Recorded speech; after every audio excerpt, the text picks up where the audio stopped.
Bog Panda. Hello, everyone. Welcome back to Bog Panda. I almost said it now. Bog Panda. I am Dr. Mike at Official Pagan on everything. And joining me, as always, Hi, everybody. This is Kelly at KELLYTHUL on Twitter and Instagram. And we greatly appreciate it if you'd take a look over at the Bog Panda YouTube channel, subscribe, give a couple videos some thumbs up, leave us some comments. While you're meandering around, all the video descriptions will include a handy link where you can go to our merchandise store and see all the fine wares that we have there available to you. So appreciate if you take a look at that. But mostly subscribe, watch stuff, and let us know what you think about it. So tonight we're going to talk about a video that I had sent to Kelly. I've actually seen stuff about this before. This isn't the first video that I've come across with it, but it's a good one. It's just really detailed. It's well put together, and it lays out the whole kind of timeline of this. And now is a good time to kind of bring it up because the book that this supposed real story spawned was just reprinted in a brand new edition after being out of print for many years, which is funny because in the Nostalgia Nerd video, which we'll link and stuff like that, he mentions paying like $195 or something like that for his copy of it to go through for his video. So now you can get it for $20 on Amazon with like an extra chapter. So for the new updated edition. So if only he had waited a couple of months for that. So was this something you were familiar with before you even let everybody know? No, had not heard about it at all. I'd heard about it. In fact, I think the way I actually heard about it was the book. I hadn't read the book, but I've seen it before at like used bookstores and things like that. One of the things I love about going to used bookstores is going straight to like the paranormal section. And I'm obsessed with a period in time called the Satanic Panic in the 80s, where everybody, thought that the whole world was basically run by satanic cults and things like that. And everybody was writing books about it, at least Dr. Phil type people trying to get rich off it. Some of those books are incredibly entertaining. I recommend it if you guys come across them. So I believe I came across it during one of those kind of hunts, and I've seen some videos and stuff on it over the years. And the book that we're talking about is a book called The Vertical Plane. It was written by a school teacher from the UK. So in the UK, in the 80s, Margaret Thatcher, their leader at the time, had a really big government initiative to push PCs onto people. She wanted, the UK to kind of get ahead of the curve on home computers. So she made sure that most schools had home computers, and there was even a TV show each night in prime time explaining PCs to people during that time that was funded by the government so that the people of England wouldn't fall behind other countries in their use of computers and things like that. So actually, I think that is pretty cool. I know she's just, I don't know much about her, but I know to some people not the most well-remembered leader has always been my impression, but I think that's pretty cool that she understood the importance of her people learning technology. Yeah, and it was really cool. I mean, that's kind of covered in the video that we're going to share a link to in the description. It kind of was going on there. It was actually a pretty great program because they had the TV stuff, and kind of because of that, there was a version of a computer called the BBC Micro, I believe. Yes. And that was made available to schools for folks to interact with, and then certain teachers could also check it out and take it home so they could spend time with it to become more familiar with it as well. Yeah, to assist them in teaching the kids and everything, which makes sense. All of that checks out. And again, that is a cool program. We've talked about on this before, particularly my obsession with Commodore 64 in the past few years, just because one of the things that fascinates me with it, and Commodore 64 is a microcomputer similar to the BBC, everything kind of built into this keyboard that you just hook up to a TV or a monitor. One of the things that's so cool about it to me is, even to this day, seeing all the crazy stuff that people make for it, putting games on vinyl records, putting games on cassettes, putting games on a Netflix movie with a game hidden in it, things like that. So like, as weird and sort of limiting as that old technology is, the stuff that you see that people created and still create, you know, whether it's Kelly slapping people like Chuck Cagg or any of the or people putting, you know, new games on vinyl records and things like that.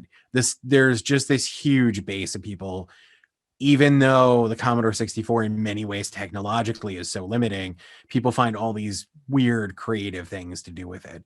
And that's kind of what fascinates me about the story, because this is a computer that seems very similar to a Commodore 64 in its overall design and things like that. So, as crazy as the story sounds, it does make me think of sort of the C64 and like all the crazy things that people have done with it. Yeah. So it makes it a more interesting story to me for that kind of touchstone to it, which ties into our retro gaming talks and things like that as well.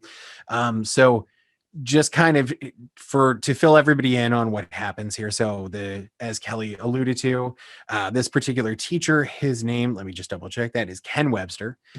Ken Webster starts checking out one of the computers, bringing it home. Him, his girlfriend, and his friend who was staying with them at the time start to get weird messages on there.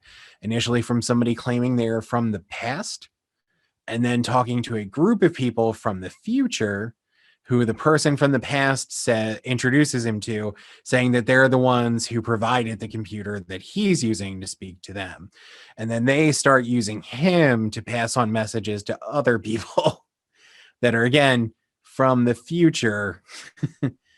These people from the future introduced to him from someone from the past who they gave a computer to. It's all very convoluted. What were your kind of initial thoughts on seeing all this, especially because you hadn't heard this story before? Yeah, so pretty quick through the process, you know where my head went quick is, okay, so somebody's messing with somebody here because you've got the word processing package on the BBC Micro was called which is called Edward. Edward.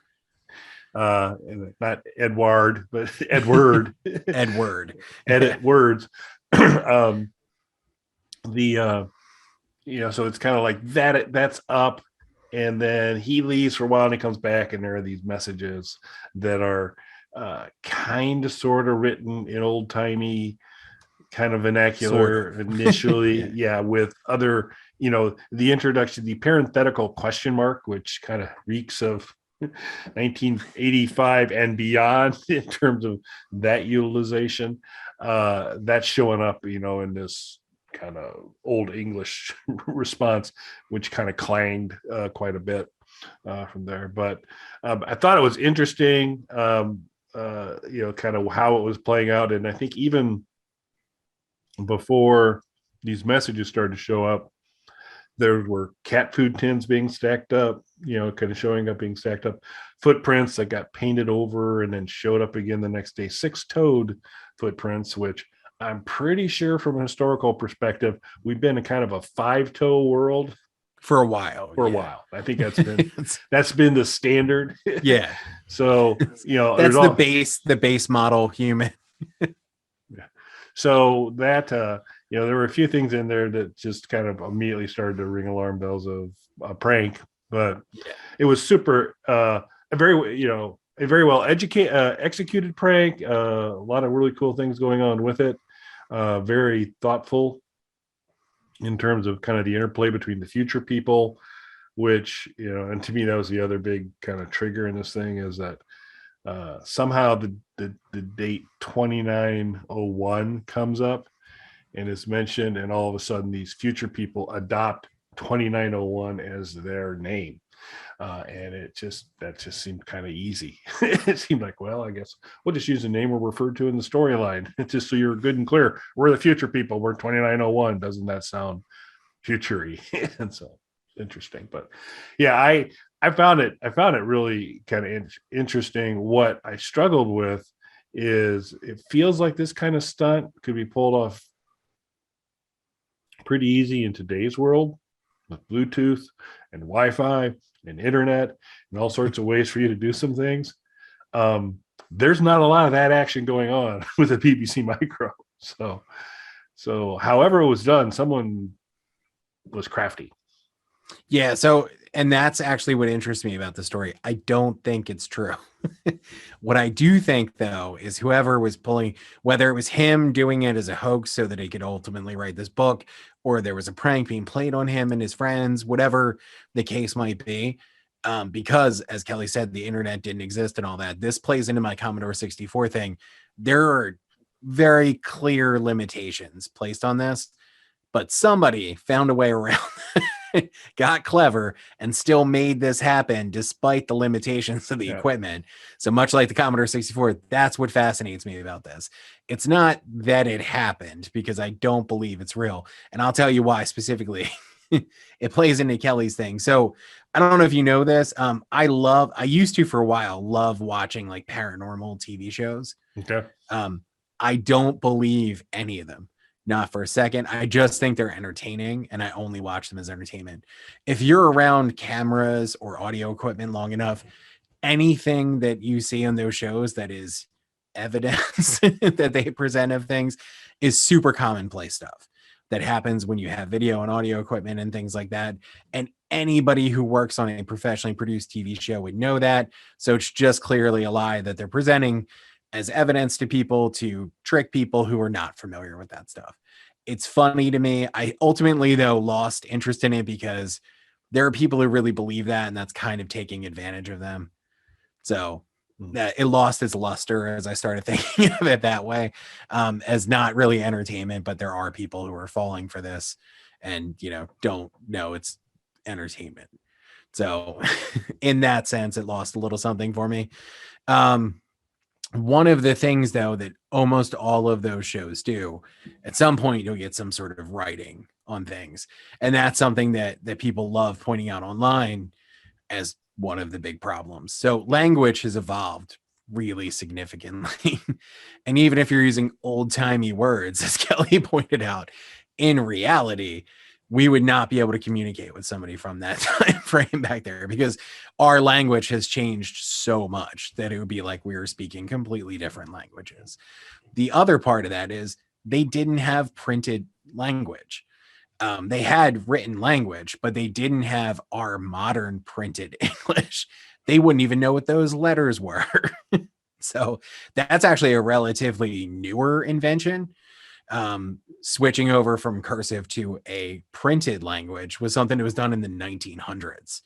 So that's something that people who are still alive or around for the creation of. They're very old now, but there are people who are alive before our current printed language existed. So there's no way this is true. Even if you ignore just the sci-fi crazy elements of it, you don't even need to get into that. It's the words themselves that make it not true. So ignoring all the other really much crazier stuff. But that was one of the things that was always funny to me, because in these paranormal shows, there'd be like, they're like, this is from somebody from 1892, and they wrote it. Not only is it modern language, but it's printed. It is literally written in characters they wouldn't have recognized. So That's good. Letters that didn't exist at the time that this person supposedly lived.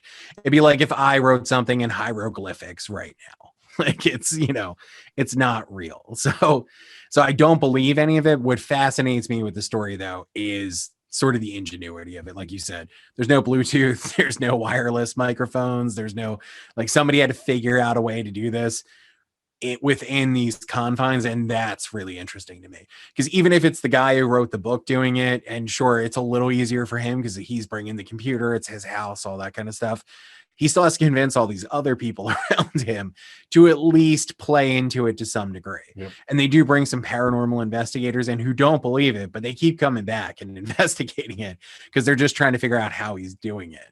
So that's the element of it that's fascinating to me.